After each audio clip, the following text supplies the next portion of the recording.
Magpasta nga muna tayo ngayon. Matagal-tagal na din hindi ako nakapagluto nito. Yung pasta, yung spaghetti with white sauce. Ito po, so napakasarap. Simple lang po at napakadaling lutuin. Unang-una ay ihanda muna natin itong ating spaghetti pasta. At pagluto na, isantabi muna natin. Dito sa isang pot ay magmelt lang ng mga about 2 tablespoon of salted butter. At isunod na natin itong ating chopped garlic. Lutuin lang natin hanggat sa bumango at lumambot itong ating bawang. At pagkatapos ay idagdag na natin itong ating na-pre-cook na shrimp.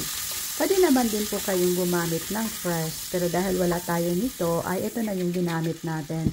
So timplahan lang natin ng asin. Konti lang po.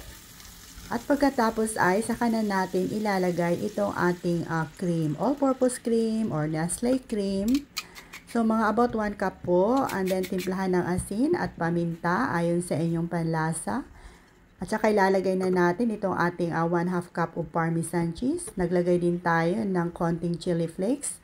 Optional lang po to. Let it simmer for about 1 or 2 minutes. At saka na natin ilalagay itong ating nailuto kaninang spaghetti pasta. Ayan po, gently stir lang po hanggat sa ma-coat ng sauce itong ating pasta. So, naglagay din tayo ng fresh chopped parsley. Pwede din naman gumamit kayo ng basil, ground basil. Ayan po, and then remove from heat at pwede na natin i-serve. I-try nyo na din itong lutuin mga mamshay at siguradong magugustuhan ng buong pamilya.